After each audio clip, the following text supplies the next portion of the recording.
Glória a Deus. Ó, versículo 22 em diante, quem achou, diga amém. Então chegou um dos principais da sinagoga, por nome Jairo, o qual, vendo-o, prostrou-se aos seus pés e rogava-lhe muito, dizendo: minha filha está à morte. Rogo-te que venhas e que lhe imponhas as mãos, para que ela sare e viva. Pelo que Jesus foi com ele, e grande multidão o seguia, comprimindo.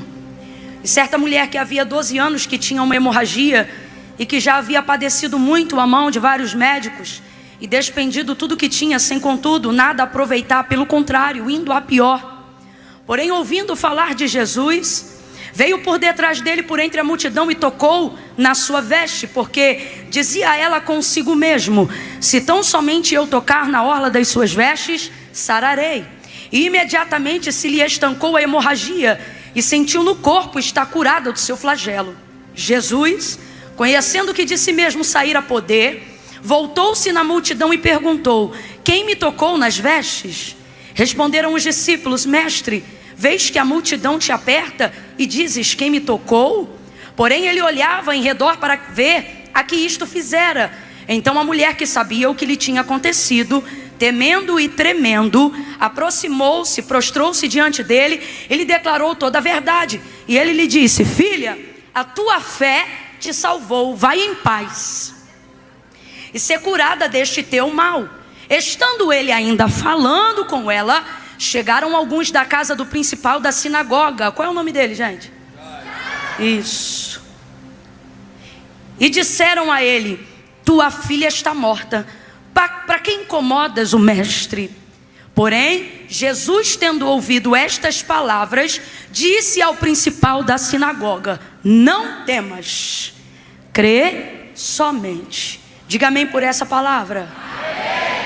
Veja, de acordo com o relato de Lucas, o testemunho de Jesus, que percorria e que se alastrava não só em Jerusalém, mas em todas as cidades circunvizinhas a ela, era este: que a todos quanto ele tocava, estes eram curados. Então as pessoas começaram a desenvolver uma fé de que, para que elas fossem curadas por Jesus, elas também precisavam ser tocadas por Jesus.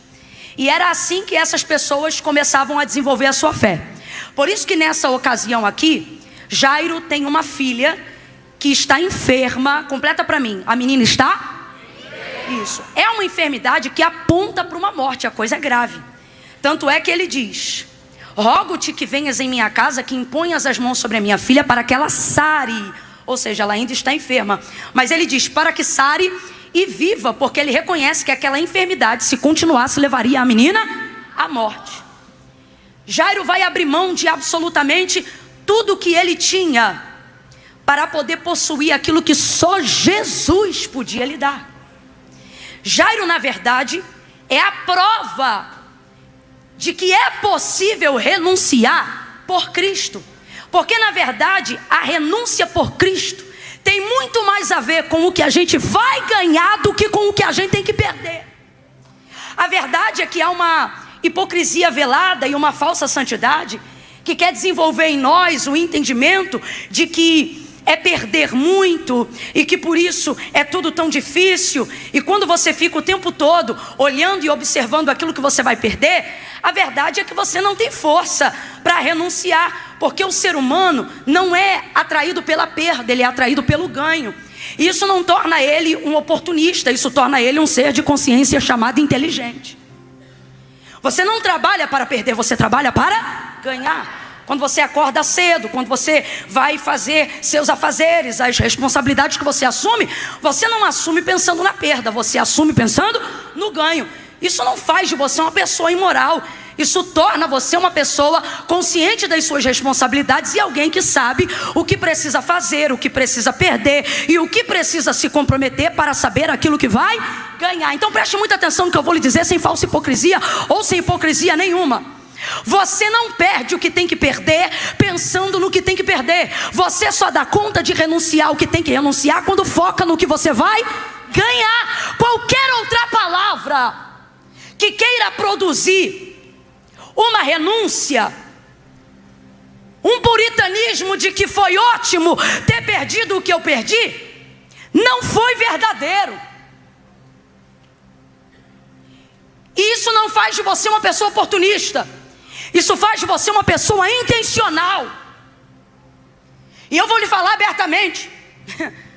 O expediente de Deus não são para o atendimento das nossas necessidades, mas para o atendimento das nossas expectativas. Isso contraria absolutamente boa parte da lógica que tem sido implementada por alguns evangelistas, por alguns pastores, por algumas denominações, por alguns pregadores que querem instituir em nós a máxima de que Deus jamais deve ser adorado pelo que Ele faz, mas por aquilo que Ele é. Na palavra não está errado. De fato o adoramos por aquilo que Ele é e não por aquilo que Ele é.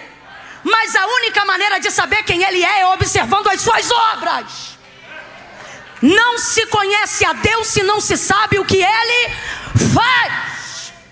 O cântico de Moisés, que o pastor Eliel citou aqui algumas vezes, é, por exemplo, o cântico que Moisés cantou, mas que foi dado como composição do próprio Deus. Deus disse a Moisés: Moisés, canta um hino e ensina os filhos de Israel a cantarem esse hino. E nesse hino você compõe, você escreve nesse hino tudo que eu fiz nessa travessia, desde o dia que eu tirei vocês da casa da servidão. Escreve nesta canção, neste cântico, tudo que eu fiz. Ensina os pais a cantarem e fala para os pais ensinarem os filhos a cantarem e os filhos deles nos filhos deles. Por quê? Porque essa geração vai passar, mas aquilo que eu fiz não pode passar. E há de ser que todas as vezes que eles cantarem o que eu fiz, e há de ser que todas as vezes que eles cantarem o que eu fiz, eles saberão e eles se lembrarão quem eu sou. Deus está associando diretamente que Israel vai chegar ao entendimento de quem Ele é quando fizer menção das coisas que Ele faz ou fez. Mas a gente acaba desenvolvendo uma ideia de que não pode olhar para o que Deus faz e que não pode se aproximar de Deus esperando receber alguma coisa. Só que não há amparo bíblico nenhum para esse tipo de palavra, que só revela um sentimento poético, mas que não constrói uma narrativa que torna a nossa vida devocional real. E qual é a realidade? A realidade bíblica e teológica, ela está descrita no próprio texto, como defesa do que nós estamos dizendo em prol da própria palavra, para que você não permita que sua consciência te chame de oportunista, porque o evangelho da graça transmitiu em você a consciência de filho. Escute isso. É a própria palavra de Deus que diz assim: é necessário que todo aquele que se aproxima de Deus creia que Ele existe e que Ele é galardoador. Essas coisas não estão separadas uma da outra, isso está no mesmo contexto. É necessário que todo aquele que se aproxima de Deus creia que Ele existe. O que é crer? É ter fé. E o que é ter fé? Ora, a fé é a expectativa das coisas que se não veem, a certeza das coisas que se esperam. Então eu vou resumir a palavra fé por uma outra palavra para você entender melhor. O que é fé? Fé é ter expectativa. Então você precisa chegar-se diante de Deus esperando alguma coisa. O que isso significa não é que você é oportunista, é que você sabe quem você procura, por que você procura, para que você procura e com o intuito você procura. Então é necessário que todo aquele que se aproxima de Deus creia que Ele exista e que Ele é galardoador daqueles que o buscam. O próprio vai deixar claro pra gente, e Ele vai dizer assim: não pense vocês que se aproximando de Deus sem a intenção de receber alguma coisa das vossas orações, vocês serão atendidos, porque quem assim se aproxima dele não será ouvido.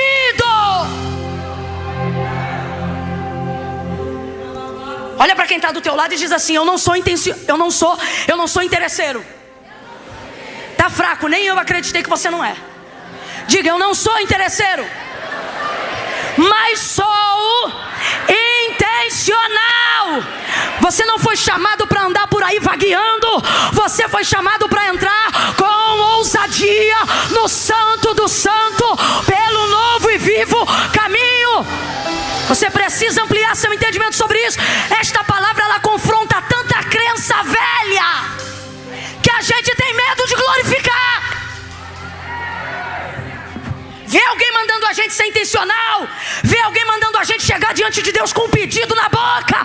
Faz parecer que essa pessoa está induzindo a gente ao erro. Porque a gente foi educado a ser falso.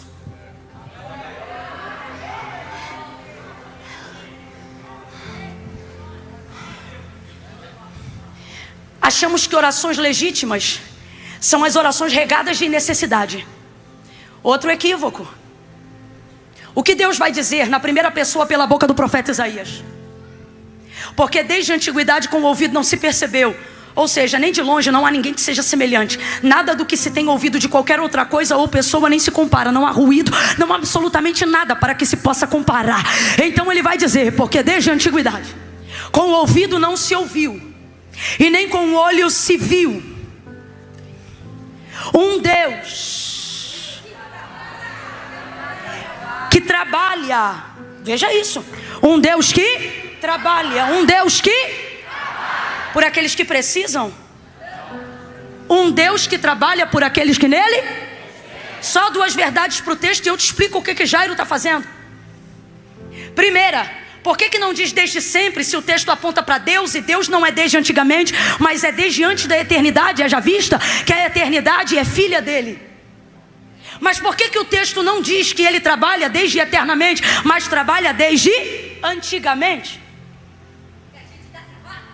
Coisa linda.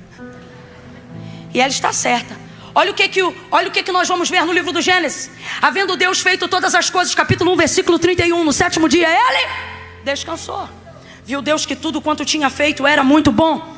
Havendo ele feito todas as coisas no sétimo dia, ele descansou. Foi esse dia que ele descansou como princípio. Porque o único Deus que opera e que trabalha e que manda a gente trabalhar pelos mesmos princípios que ele trabalha, ele também se move por eles.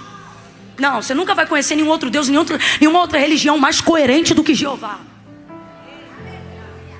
Descansou. Só que depois de haver feito o homem, você está entendendo? Fez lua e descansou, fez sol e descansou, fez estrela e descansou, firmamento e descansou, separou mares, rios, oceanos, água doce de água salgada e descansou, firmamento e descansou, atmosfera, estratosfera e descansou, galáxias, universo, tudo que existe e tudo que há. E depois de haver feito todas as coisas, ele descansou. Mas depois de haver feito o homem, é isso mesmo. Olha para o teu irmão e diz: nunca mais. Nunca mais. Olha que vai passar tanto tempo depois do relato da criação. Nós estamos falando agora do Evangelho. E Jesus vai ser assunto aos céus depois de 33 anos e meio de vida. E ele vai dizer aos seus discípulos: eu vou para o meu Pai, porque meu Pai trabalha até agora.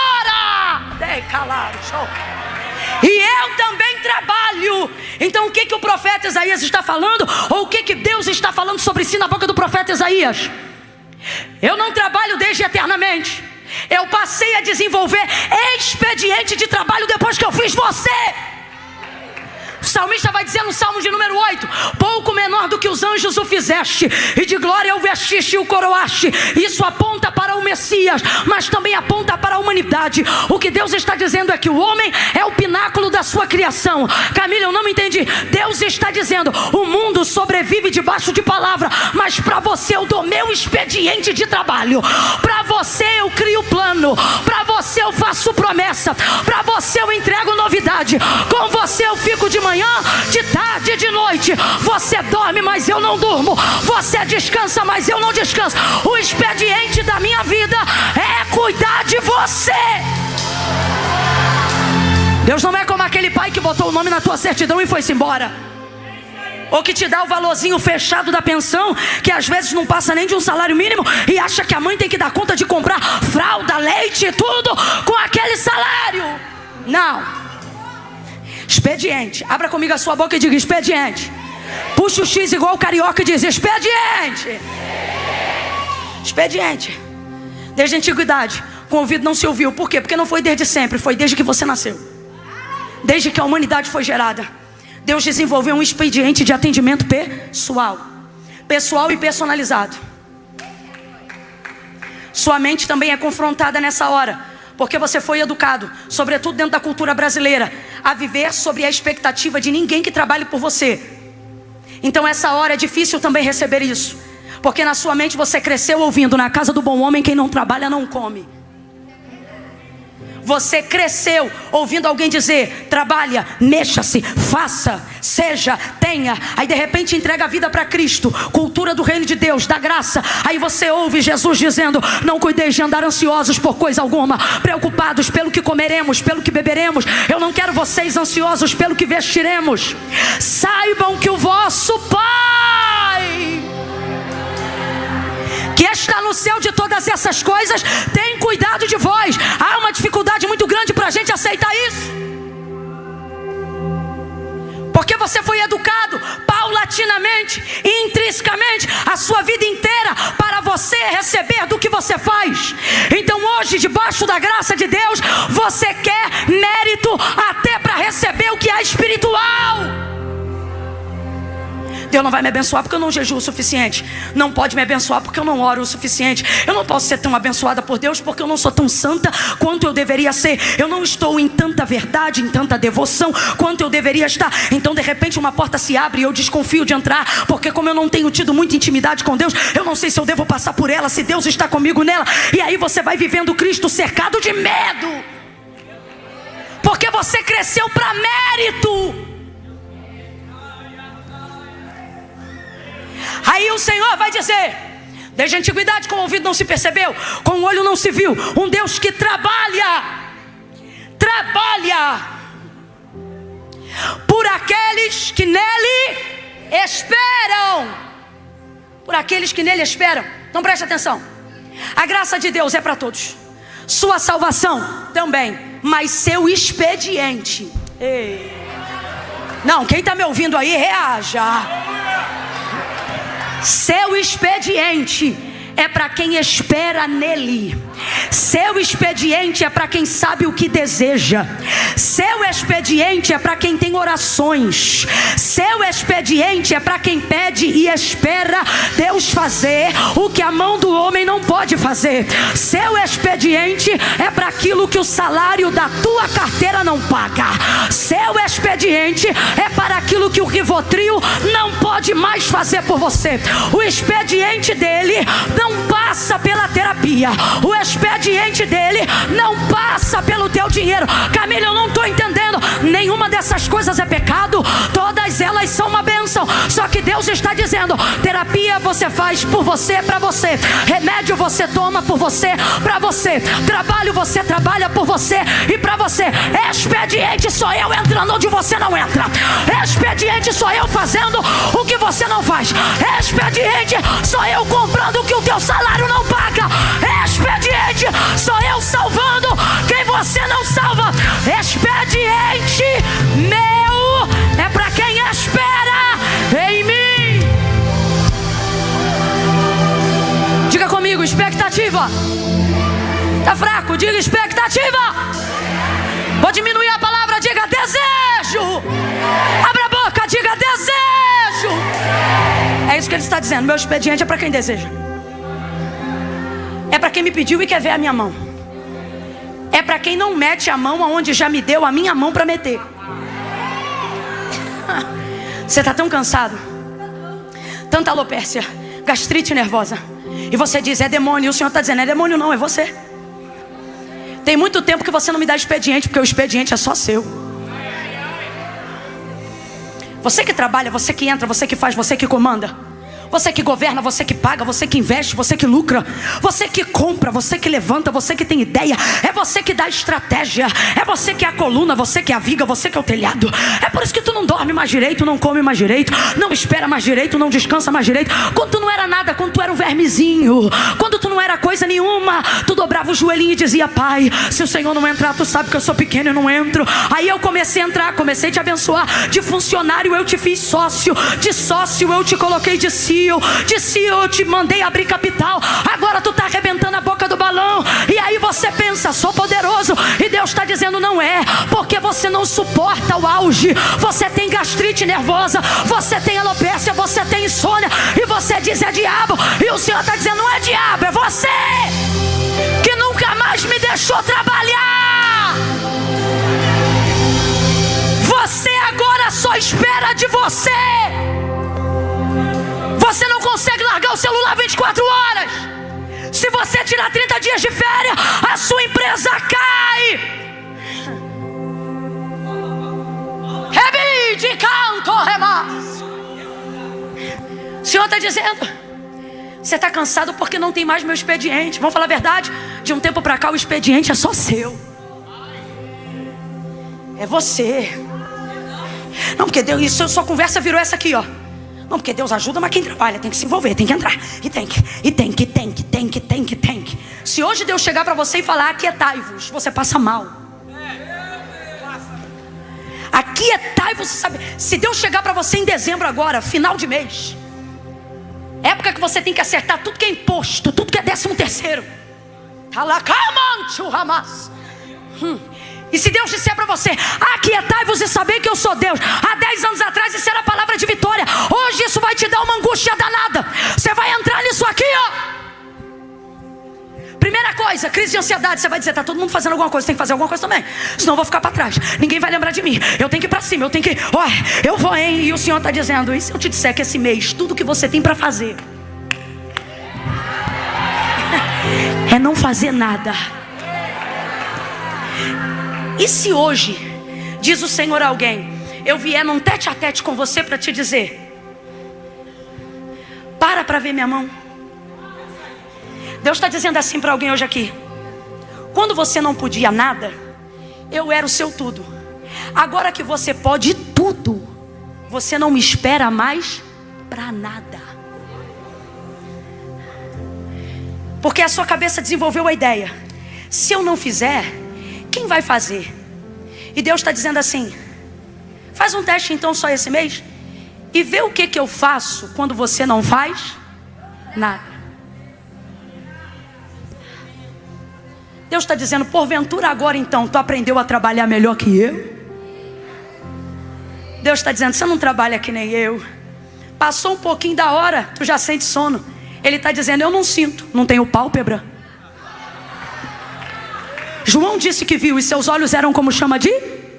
A alusão do grego se relaciona a alguém cuja transfiguração não tem pálpebras. Por isso o salmista na revelação vai dizer: eis que não tosquenejará, não dormitará o guarda de Israel. O Senhor é quem te guarda. O sol não te molestará de dia, nem a lua de noite. Oh meu Deus, oh meu Deus. Deus está dizendo: antigamente tu orava de madrugada e eu dava meu expediente cortando laço. Antigamente tu dormia durante a noite e eu dava livramento até para quem está do teu lado do infarto, porque tu descansava em mim. Lembra quando eu era aquele que te guardava debaixo da minha sombra e tu não temia mal algum? Lembra quando tu lia o Salmo 23 e ele te dava uma paz descomunal, porque tu sabias: o Senhor é meu pastor, nada me faltará. Deitar-me faz em verdes pastos, guia-me mansamente a águas tranquilas. Agora tu vive em água turbulenta. É rolo em cima de rolo, é eita em cima de eita. Deus socorre, Deus me ajuda, Deus tem misericórdia. Por quê? Não confia mais no expediente dele? Não confia mais. Antigamente você sabia que o moleque era aviãozinho da boca.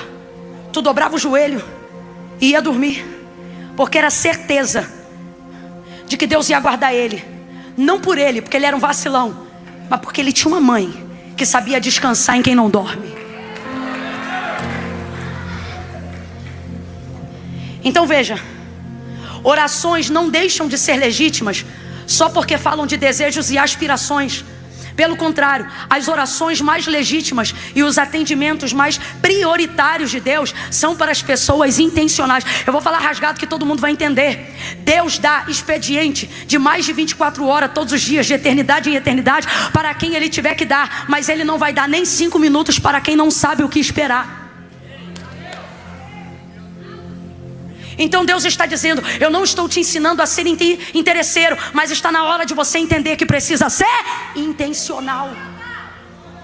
Chegue sabendo o que quer. Coloque um projeto diante de Deus. Deseje algo que não dependa 100% do seu trabalho, mas que dependa 100% de algo que só Deus possa fazer.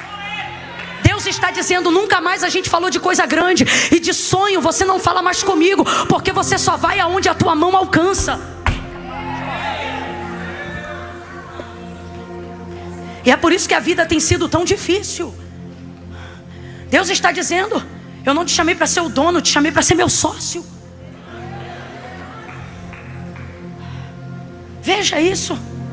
O expediente de Deus é para quem espera. Terceira máxima: eu não estou dizendo que Deus não ajuda quem não precisa, mas o tempo de qualidade dele é para quem espera. Logo, tire da sua cabeça a ideia de que Deus vai responder rapidamente às orações que estão ligadas à necessidade e não a desejo, porque isso também é um engodo. Não, tal oração eu fiz e essa Deus vai ouvir. Deus vai ouvir porque Ele sabe que essa é porque eu preciso.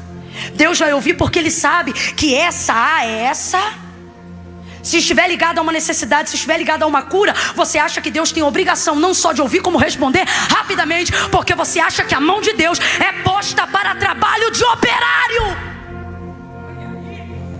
Se está ligada à escassez, se está ligada à doença, se está ligada a vício, se está ligada a pagamento de dívida, se está ligada a uma necessidade, rapidamente você imagina: esta oração é legítima, Deus vai ouvir, Ele tem que responder. Estou mentindo, gente? Mas você não tem coragem de falar de uma viagem. Você fica tímido se for para falar de uma casa melhor. E tu também te envergonha se quiser trocar de carro e pedir de Deus ajuda para isso. Quando você vê guerra estourando então em toda parte do mundo, você se sente o mais imundo possível em pedir qualquer coisa ligada a desejo, promessa ou sonho. Você se sente impuro e você pensa: eu não posso pedir isso, eu não posso pedir aquilo, eu não tenho coragem. E aí se acha o auge da puritana, a nata do leite da santidade, a ricota do louvor. Não, porque eu sou um santo homem de Deus, eu sou uma santa mulher de Deus. Eu não vou pedir a Deus uma roupa, eu não vou pedir a Deus um sapato. E de fato essas coisas de fato nem precisaria pedir. Quando Ele diz a seus discípulos: não quero vocês ansiosos com o que vão comer, com o que vão beber, com o que vão vestir, é porque a necessidade estava ocupando na mente deles o espaço de aprendizado com o que o reino poderia oferecer e como ele deveria ser exercido. Veja, é isso aqui que está rolando, ó. É isso aqui, ó. Jesus está curando gente. Cego está enxergando, mudo está falando, surdo está ouvindo. E eles estão pensando assim: daqui a pouco a gente tem que ir embora, porque os restaurantes vão fechar e não vai ter nada para comer. Igualzinho tem alguém nesse momento, com a mente ocupada do que perece. Aí eles não conseguiam desenvolver no reino. Então Jesus vai dizer: não ocupe mais o pensamento de vocês nisso. Escuta isso aqui, vamos pregar do jeito que está escrito. Saibam que o vosso Pai que está no céu, de todas essas coisas sabem que vocês precisam. Só quem tem filho de menor aqui, levante a mão. Baixa a mão. Ele percebe quando a roupa está ficando pequena nele? Ele percebe? Ou é você que diz: menina, essa blusa não está dando mais em você não? Quem percebe? Ele ou o pai? Ele ou a mãe? Ele sabe que dia vence a conta de energia? Ele sabe? Sabe não, ele só sabe que ele quer ver lá a sériezinha dele, o negocinho, 3 palavrinhas dele no YouTube. Não sabe. Ele deseja amém. Ele deseja as coisas. Ele sabe quanto elas custam? Ele só sabe que está na mesa na hora que quer comer, sim ou não? Sim ou não? Agora vamos lá. Seu filho pequeno precisa te pedir coisas para ter essas coisas? Não, porque de todas essas coisas você já sabe que ele precisa. Olha para mim. Você entrega a fatura do cartão de crédito na mão dele? Ele sabe que dia vence o aluguel?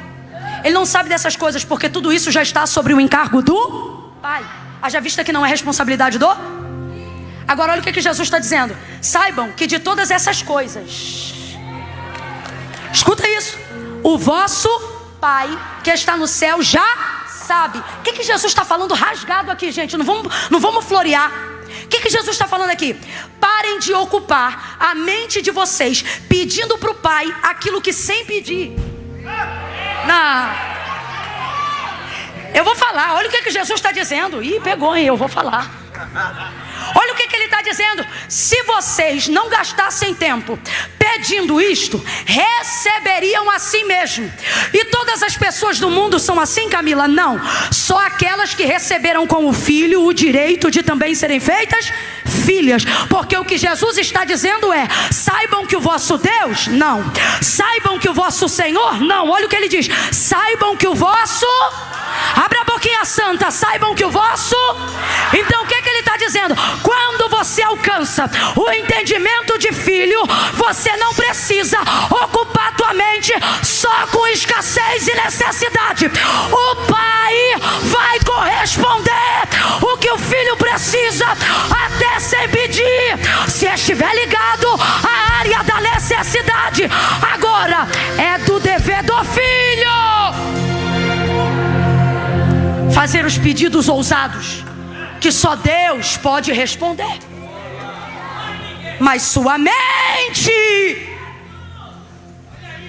não consegue renunciar ao que precisa renunciar, porque alguém te ensinou que você não pode ver o que vai ganhar. E é por não saber o que vai ganhar que não tem força para perder.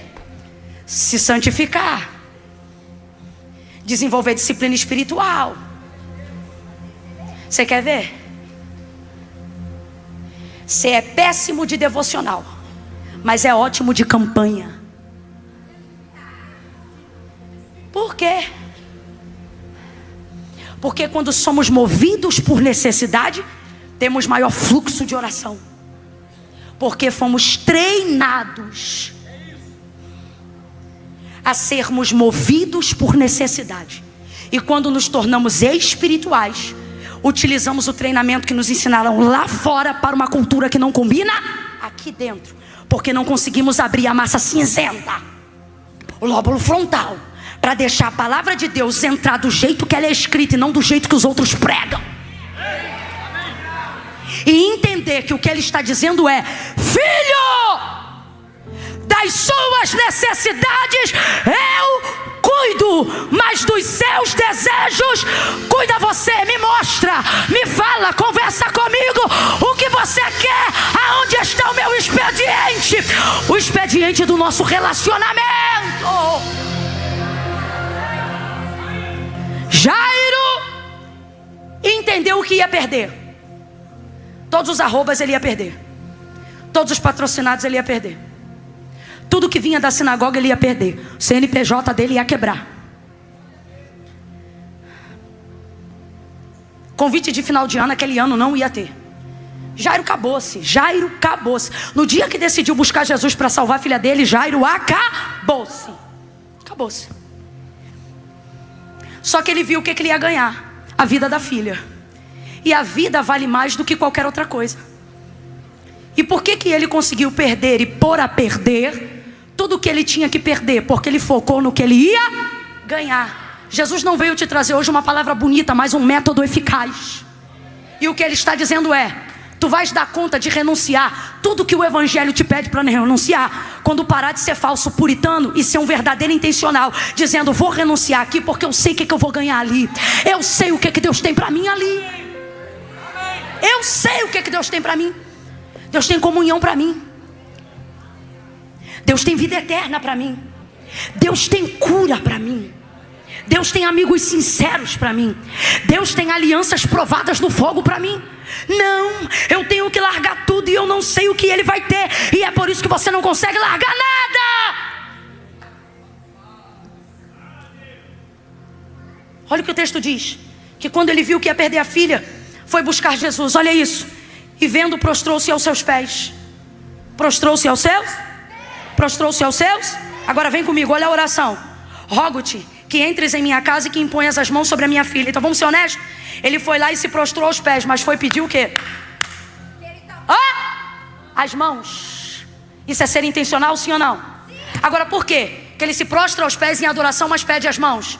Porque ele sabia que qual era o testemunho de Cristo? A todos quanto ele, esses serão curados. Então olha, Jairo, sei o que eu estou perdendo. Sei como eu devo buscar, mas também sei o que eu vim pedir. Estou adorando aos pés, mas o que eu quero são as mãos. Agora eu te pergunto, Jesus repreendeu ele? Jesus disse, sai daqui, seu oportunista. Olha o que o texto diz. E foi Jesus com ele. Jesus ama andar com gente que sabe para onde está levando ele. Jesus ama acompanhar gente que vai lá, adora aos pés dele, mas antes do culto acabar diz, me dá tua mão, porque eu tenho que te levar lá no meu endereço. Me dá a sua mão, porque eu preciso te levar lá na minha casa. Me dá a sua mão, porque eu preciso te levar lá no leito daquele hospital. Olha o que Jairo está dizendo. Eu adoro aos pés, eu reconheço quem tu és, e é porque reconheço quem tu és que vim buscar o trabalho das tuas mãos. E foi Jesus com ele. Jesus vai com ele. Era hora dele ficar hiper alegre, porque se Jesus vai comigo, acabou. Você não precisa de Jesus de um feito, você precisa de Jesus de uma palavra. Porque a palavra de Jesus e o feito dele é a mesma coisa, mesmo que ele ainda não tenha feito nada. Quando ele te dá uma palavra, ele está te dando um feito. Olha para mim. Quando Jesus te dá uma palavra, ele não te dá uma promessa, ele está te dando uma realização. Só que o fato dela ainda não ter se cumprido não significa que ela não seja verdadeira. Logo, quando você recebe de Deus uma palavra, você não se comporta como quem espera. Você deve ter a atitude de alguém realizado. Você deve ter a atitude de alguém realizada. Por exemplo, você pode estar passando um processo de quimioterapia hoje, mas se Jesus disse, vou passar contigo nesse processo, e este tumor não vai matar você, você não tem que ir para a quimioterapia frustrado. Você tem que ir para a quimioterapia dizendo para os enfermeiros, ó, me aproveita, tá? Porque daqui a pouco eu não vou estar mais aqui não. Aí alguém vai dizer, por que vai morrer? Você vai dizer, não, porque Jesus disse que eu estou curado. Ele disse que quando esse processo terminar, é para casa que eu volto, não é para a glória não. Tem que se comportar como realizado, porque uma palavra e um feito de Jesus representam o mesmo peso, a mesma coisa. O nosso problema é achar que o material é mais forte que o espiritual. Só que não foi o mundo que criou as coisas que existem, foi o mundo espiritual que criou as coisas que existem. Logo, o que cria a realidade não é a matéria, é o Espírito. Deus é? Deus é? Mas por que quando você recebe uma palavra você não concretiza ela? Porque você pensa que o físico tem força e pressão maior do que o espiritual. Mas não tem. É por isso que profeta é diferente, mulher de Deus é diferente, intercessor é diferente, pastor é diferente. Tu entra no meio da maior crise do mundo, tá todo mundo desesperado, e você já entra já profetizando, liberando vitória. Vai acontecer, vai dar certo. E alguém diz, você é maluco, tá tudo dando errado, tá desabando, essa empresa vai falir. Aí você vai debaixo dessa palavra, não, te acalma, ainda este ano haverá boas notícias, Deus vai fazer assim, Deus vai fazer assim. Você começa a liberar a palavra que Deus te deu, e alguém não consegue compreender isso, porque emprega mais força no físico do que espiritual. Mas o autor da carta aos Hebreus diz que céus e terra, tudo que existe e há, não foi feito por prova aparente do que se vê, mas antes foram criados pelo poder da sua palavra. Quando Jesus vai com ele, ele já tem uma realização, só que ele não consegue entender porque ainda não viu. Vai Jesus com ele, qual é a fé de Jairo? Se ele tocar na minha filha vai ser curada. Se ele tocar na minha filha, ela sara. Ele toca, ela sara, ela vive. Ele toca, ela sara e vive. Ele toca, ela sara, vamos, e vai. Só que nessa que ele está indo, tem uma mulher que não pode ter a fé de Jairo, porque a fé de Jairo não salva ela. Não pode ter a fé da multidão, porque a fé da multidão não cura ela. Qual é o testemunho da fé das pessoas em Jesus? Todos quanto ele tocava, estes eram curados. Então só era curado quem por ele era. Só que ela era imunda, e de acordo com a lei de Moisés, Jesus não poderia tocar nela. Quem entendeu, diga amém. Ela poderia ficar em casa e dizer assim, olha, puxa vida, nunca vou receber vitória, porque só pode ser curado quem por ele é tocado. Ele não vai me tocar porque ele não quebra a lei, ele é legislador. Nunca me lê, ele quebrou o sábado. Outro dia a gente conversa sobre isso, mas Jesus nunca quebrou o sábado. A Bíblia e o sábado, a lei regimenta que a vida era maior do que o sábado. Jesus salvou vidas, Jesus não quebrava a lei. Não posso. É isso aqui que acontece quando você quer usar a fé das pessoas para atender os seus desejos. quando você quer usar o testemunho das pessoas para contar o seu. A fé daquela multidão que aperta Jesus. Se liga nisso aqui. Por que a multidão está apertando ele? Apertando. Está do lado do dono do milagre, mas não recebe o milagre. Porque a fé deles é esta: nós só podemos ser curados se ele nos tocar. Então está todo mundo apertando. Está todo mundo apertado nele, mas ninguém recebe. Porque você vai receber conforme a sua fé, conforme a sua expectativa. Porque Deus não corresponde necessidade, Deus corresponde desejo. O expediente de Deus é para quem cria expectativa. Por isso ele disse para Cananeia, quando libertou a filha dela: seja feito conforme a sua fé. Em outras versões, vá em paz, seja feito como você deseja. Essa mulher não tem a fé de Jairo, e nem pode, porque a fé de Jairo não serve para ela. Só pode ser curado quem por ele é tocado. Esse é o testemunho de Jesus, está em Lucas. Só pode ser curado quem por ele é tocado. E o sangue está descendo. Só pode ser curado quem por ele é tocado. Anêmica. Só pode ser curado quem por ele é tocado. Hemorrágica. Só pode ser curado quem por ele é tocado. Se eu ficar esperando ele me tocar, ele não vai me tocar. Esse plano não funciona para mim. Essa fé não funciona para mim. Esse testemunho não funciona para mim. Porque minha vida não é igual a de todo mundo. Minha vida é diferente dos outros. Meu marido é diferente dos outros. Meu filho é diferente dos outros. Meu desejo é diferente do deles. Minha situação é diferente da deles. E para uma situação diferente é necessário uma fé diferente. Uma circunstância diferente pede um apelo diferente. E se há em você poder de criatividade, entenda por que eu amo tanto esta mulher. Porque ela entendeu que tudo que aconteceu até aquele dia na vida dela não era de Deus um castigo, mas é porque ela veria na crise uma oportunidade que só poderia ser vista do lugar que ela estava. Jesus não está castigando você, é porque Ele sabe que existem coisas que vão passar a ser feitas a partir de você, mas que somente pessoas como você, na situação que você está, vão conseguir ver uma fé que ninguém ainda teve, uma estratégia que ninguém ainda teve. Enquanto todos estão dizendo: só posso ser curado se por ele eu for tocado, ela diz: e se? E se tão somente eu tocar na orla das suas vestes? Se eu tão somente tocar na orla das suas vestes, eu serei curada. E saiu por detrás, por entre a multidão, e esticou a mão e tocou na orla das suas vestes. Vem comigo, o texto diz: e na hora, grite, diga: na hora, diga: na hora. Ela sentiu estancar no corpo a hemorragia. Foi curada na hora daquele flagelo. Me ouça, me ouça. Jesus tomou um susto, parou a demanda e disse: alguém me tocou. Sabe o que eu acho lindo? Ele diz assim: porque de mim saiu, foi retirado, foi tomado. Que fé é essa que não pede, toma? Saiu virtude. Se você olhar o texto de Marcos 5, eu vou finalizar em Jairo, sente. Se você olhar o texto em Marcos 5, você vai ver que ela não pediu a ele para ser curada em nenhum momento. Não pediu. Olha para quem está do teu lado e diz: ela não pediu. Saiu, tocou e levou. Pegou o que queria sem pedir, não foi roubo. De novo, presta atenção. Foi lá, pegou o que queria sem pedir e não foi roubo.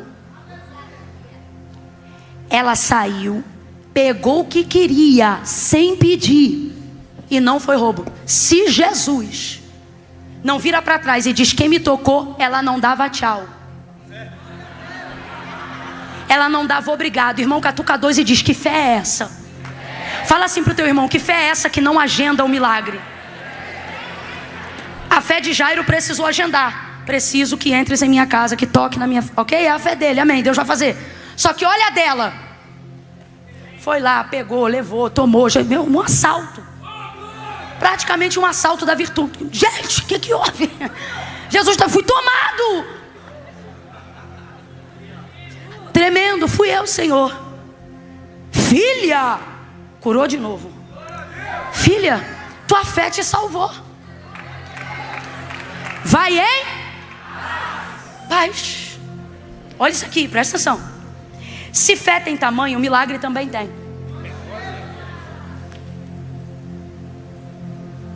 Jairo, presta atenção nisso aqui. Eu prometo que eu vou encerrar aqui. Jairo está pedindo Jesus: rogo-te que entres em minha casa e impõe a mão sobre a minha filha para que ela sare. Então veja, ele está pedindo Jesus para também curar a filha dele de uma enfermidade. De uma enfermidade. A mulher vai ser curada de uma enfermidade e nem pedir, ela vai. Agora, pasme. Jairo, que chegou primeiro, completa aí. Jairo que chegou e que pediu primeiro, vai ver quem chegou depois receber na frente dele o que ele pediu primeiro. Agora vem comigo. Imagina que você está levando Jesus às pressas à tua casa para curar tua filha que vai morrer. No caminho que já está devagar, porque a multidão torna lenta a caminhada do socorro que você está levando para a tua casa.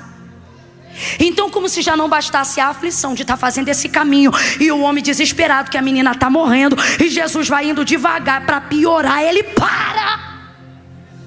A mulher, eu faço ideia dele olhando, porque era o principal da sinagoga, pensando: lá, eu deixei de fora da sinagoga, mas ela me atrapalha até aqui.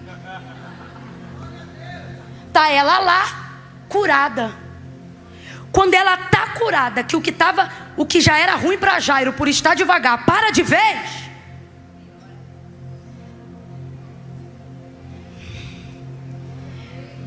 Vem o povo que está na casa de Jairo e diz: não importune mais o mestre, não adianta mais nada, a menina já morreu. É muita informação junto. É eu ver quem chegou depois receber primeiro o que eu pedi antes. E por causa dessa parada ter a antecipação. Vamos falar a verdade?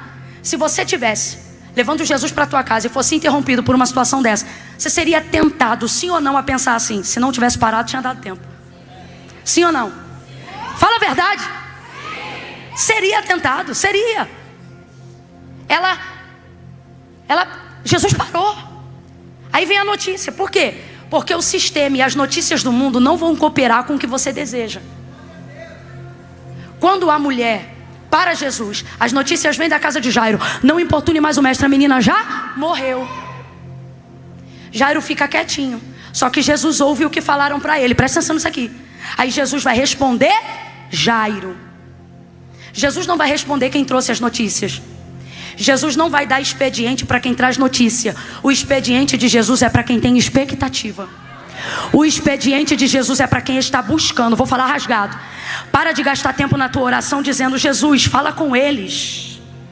Jesus, visita o fulano. Fala para ele o que tu falou para mim. Jesus está dizendo: eu não vou falar com quem te trouxe as notícias, eu vou falar com você. Por quê? Porque eu não estou indo lá por causa deles, estou indo por causa do seu pedido, estou indo por causa do seu desejo. Jesus vai olhar para Jairo e vai dizer: Jairo, não temas, crê somente. O que ele está dizendo? Fica em mim, fica aqui comigo, sustenta a tua fé, sustenta a tua expectativa. Olha aqui para mim. Sustenta a tua expectativa. Agora eu vou te perguntar, seja inteligente.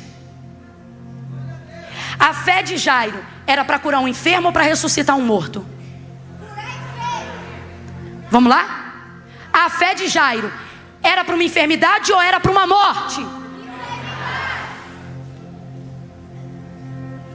A fé dele era para Jesus curar um enfermo. Só que no meio do caminho, o que aconteceu? A menina... Ele tem fé para a menina ressuscitar? Vamos falar a verdade, gente. Ah não, Camila, para mim é tudo a mesma coisa. Então vou te fazer uma pergunta. A fé que cura um enfermo é a mesma fé que ressuscita um morto, gente? Que bom. Teve gente ali no meio que sacudiu a cabeça e falou: não concordo não. Ótimo, então vamos fazer um teste. Quantas pessoas já impuseram a mão em alguém aqui e a pessoa foi curada na hora que tocou? Fala a verdade. Camila, orei, a febre deixou. Bora, meu filho, não tenha medo de fazer milagre não. Camila, orei para uma pessoa no hospital, a pessoa estava no UTI e saiu. Quem já viveu isso? Amém. Agora, quantos velórios você entrou e falou para o viúvo, não chores? Quantos sepultamentos você foi esse ano e me diga, em ordem alfabética, quantos mortos você levantou? Parece que eu estou te vendo chegando no velório. Eu creio, Eliel, você chegando e dizendo, escute.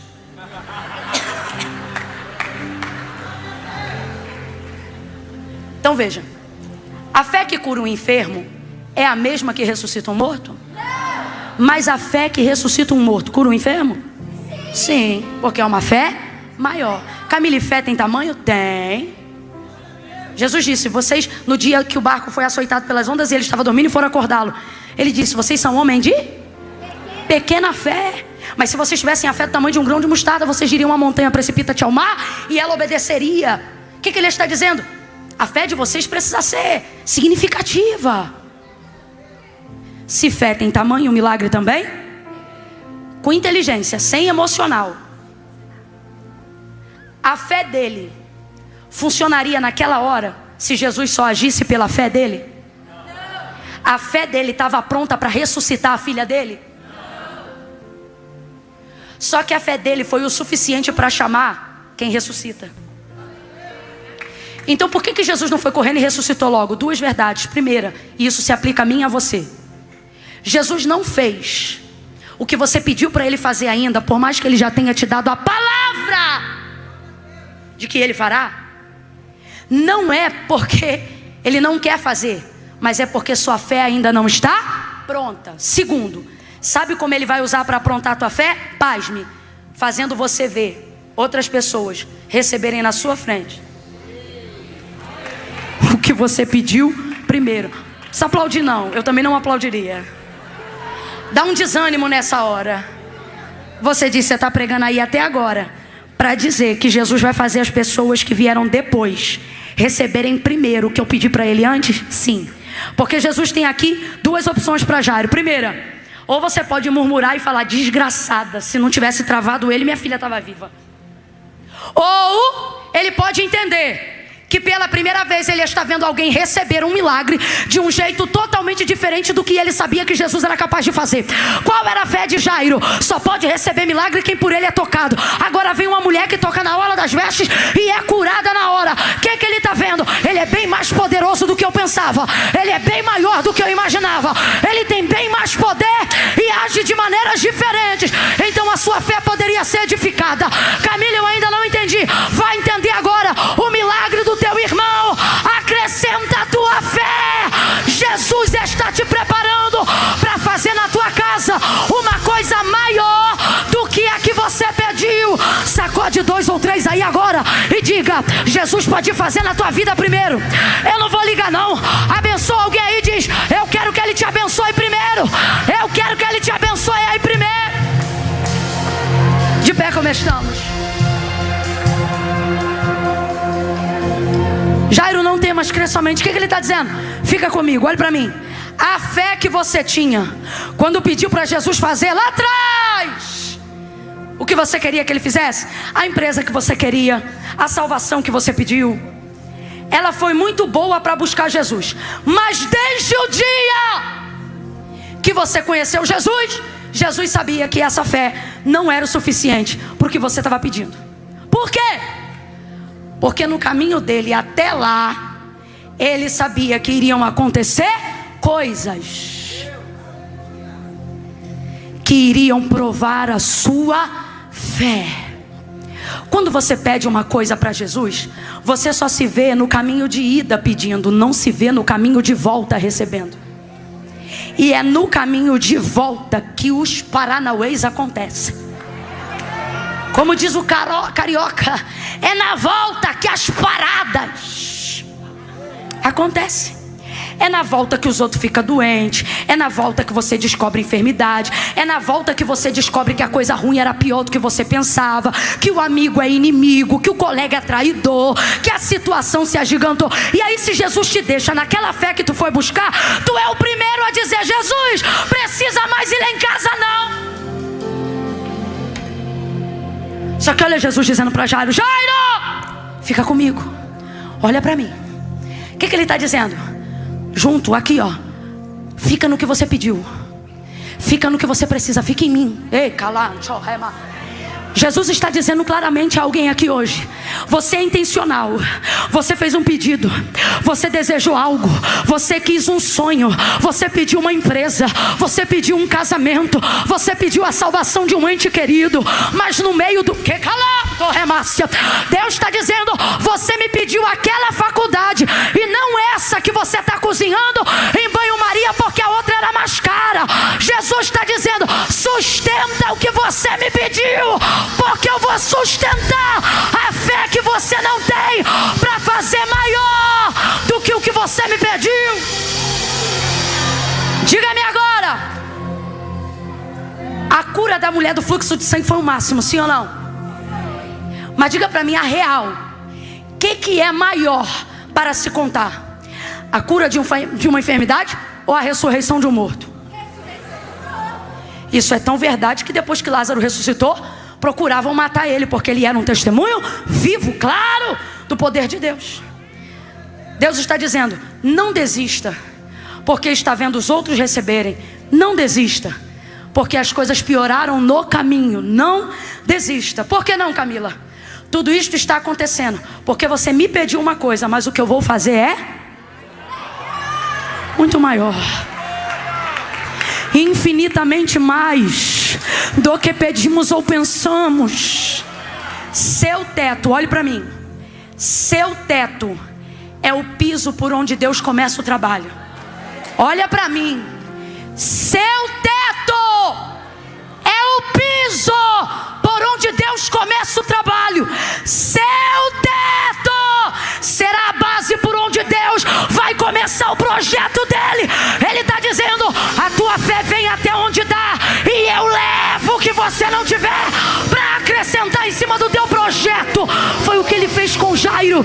A fé de Jairo não ressuscitaria sua filhinha morta, mas Jesus ressuscita quem ele quiser.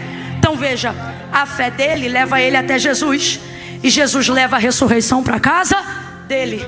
Camila, eu me sinto pequeno porque minha fé é muito pequena, e o Senhor está dizendo: ela só precisa ter o tamanho suficiente de quê? De me levar para o lugar que você precisa. Eu vou falar do jeito que ele está mandando. Ele está dizendo assim: você não precisa ressuscitar um morto, só me leva onde o morto está. Se a sua fé, diz o Senhor, for capaz de me levar até onde seu desejo está, deixa o resto comigo. Vou perguntar de novo: a fé de Jairo ressuscitava sua filha? Mas ela sabia onde estava Jesus, não sabia? A fé dele não sabia onde estava Jesus? A fé dele não foi buscar Jesus? Jesus está dizendo: não precisa fazer o que só eu posso fazer, só precisa me mostrar um endereço de onde está o que você quer que eu faça. Me leva aonde a sua fé alcança, e eu te levo. Ei, eu estou sentindo uma graça de Deus tão grande aqui, gente. Só me leva aonde tua fé alcança, e nesse caminho eu vou te ensinar a celebrar a conquista dos teus irmãos. Nesse caminho você vai entender que ficar feliz com o que os outros recebem não rouba nada de você, só acrescenta o que ele vai fazer lá na frente. Jesus está dizendo a alguém aqui categoricamente: me leva lá. Me leva lá naquela empresa falida, me leva lá. Me leva lá naquelas massas que você colocou para descanso, mas ainda não tinha encomenda. Me leva lá. Me leva lá naquele projeto que você colocou na gaveta. Me leva lá. Me leva lá no diagnóstico do tumor. Me leva lá. Me leva lá. Não temas, só me leva lá. Sabe o que ele está dizendo? Jairo, não me deixa aqui no meio do caminho não. Você me convidou para a tua casa, vamos embora lá. Continua andando, Jairo, continua andando. Jesus está dizendo para alguém: você vai ver muita coisa triste acontecer no meio do caminho, mas também vai ver muita porta abrindo no meio do caminho. Ele está dizendo: o importante é você continuar me levando no caminho. No caminho vai ter fogo, vai ter água, no caminho vai ter entulho, no caminho vai ter espinho, no caminho vai ter pedra, mas no caminho eu também sou remédio, no caminho eu também faço ponte, no caminho eu também animo a sua fé. Lembra? Eu nunca te disse que eu era o destino, mas eu sempre te disse: eu sou o caminho, eu sou o caminho. Se passares pelas águas, elas não te afogarão. Quanto aos rios, eles não te submergirão. Se passares pelo fogo, não te queimará, nem a chama arderá em ti, porque eu sou contigo para te livrar. Ele está dizendo: me leva no ônibus, me leva no carro, me leva no aplicativo, me leva na bicicleta, me leva em casa, me leva no apartamento. Não me deixa no caminho, Jairo, porque eu estou levando para a tua casa o que você não tem. O que você não tem, eu tenho. Continua o caminho. Continua o caminho. Em algum momento desse dia de 10 até agora, foi feito convite para quem queria? Não? Tem alguém aqui nessa noite na galeria, ou aqui na nave, que veio aqui hoje e disse: Senhor, minha fé só me traz até aqui. O restante eu não consigo fazer não. Me libertar dos vícios eu não consigo não. Salvar meu marido eu não consigo não. Renunciar ao que eu preciso eu não consigo não. Mas a minha fé me trouxe até aqui, até essa igreja. Daqui para frente só o Senhor pode fazer. Jesus está pegando na tua mão agora através do Espírito Santo. E Ele está dizendo: me leva para casa. Porque senão quando o culto terminar aqui, terminou para você aqui. Só que Jesus está te dando uma chance hoje de falar para você o que disse para Jairo: não temas, creia. O que Ele está dizendo? Me leva contigo até o fim.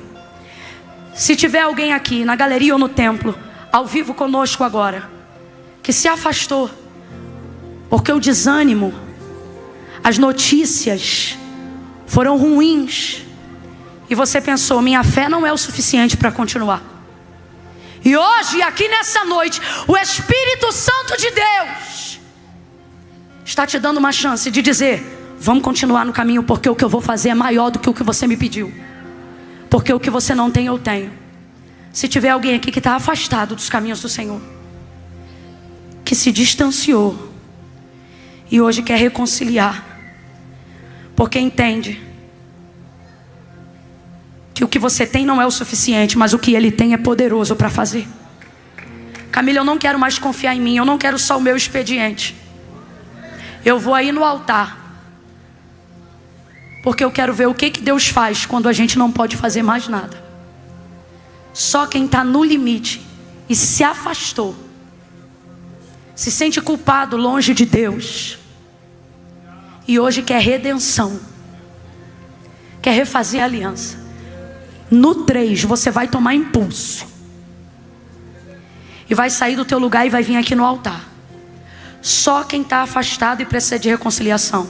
Só quem vem à igreja, mas ainda não fez uma confissão pública de fé. Camila, eu estou entendendo, é comigo que Deus está falando. Eu preciso me reconciliar com Jesus hoje. Eu venho aqui à igreja, mas eu nunca fui no altar. E hoje eu quero que a minha presença no altar seja a minha confissão pública de fé. Camila, precisa disso? Precisa. Porque foi Jesus que disse: aquele que me confessar diante dos homens, eu também o confessarei diante do meu Pai que está no céu.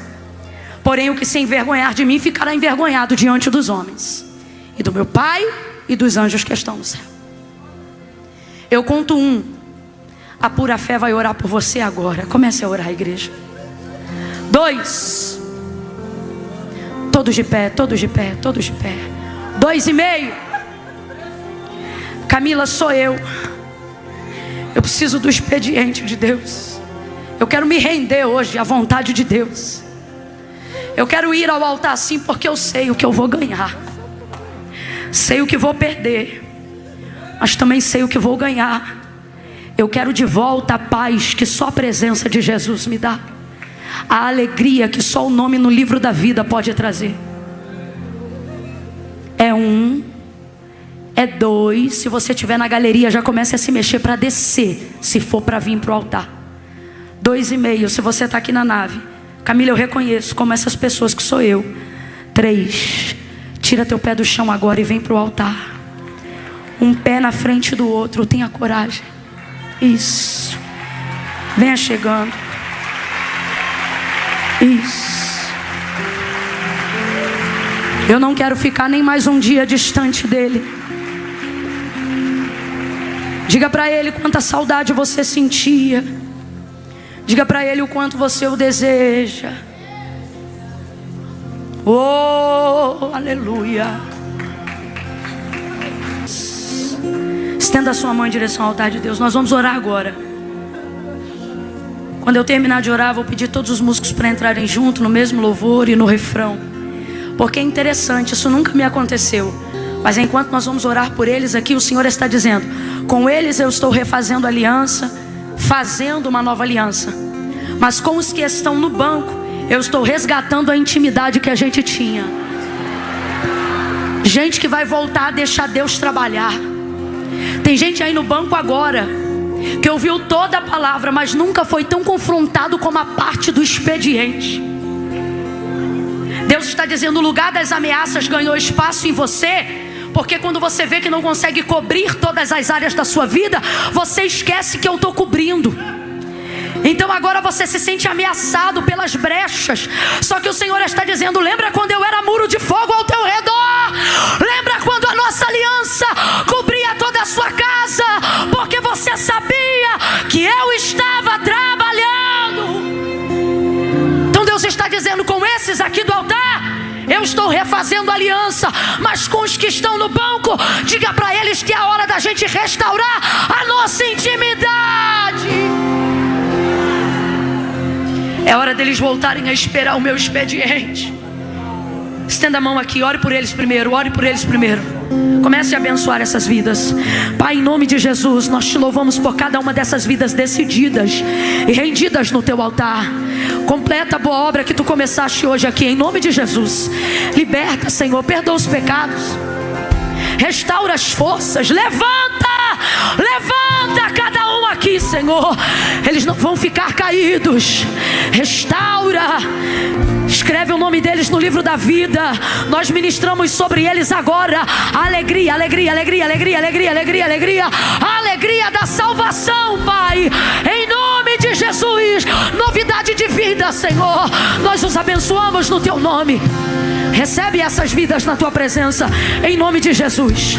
Pai, agora cada um de nós, aonde houver uma mão erguida, aonde houver uma mão erguida, aonde houver uma mão erguida, aonde houver um coração desejoso, esta pessoa quer voltar a esperar em ti, a ter intimidade, a se aquietar e saber que tu é Deus. Toma frente desse mês, toma frente desses dias, toma frente, vem com a tua mão, vem com a tua mão, vem com a tua mão e restaura, em nome de Jesus.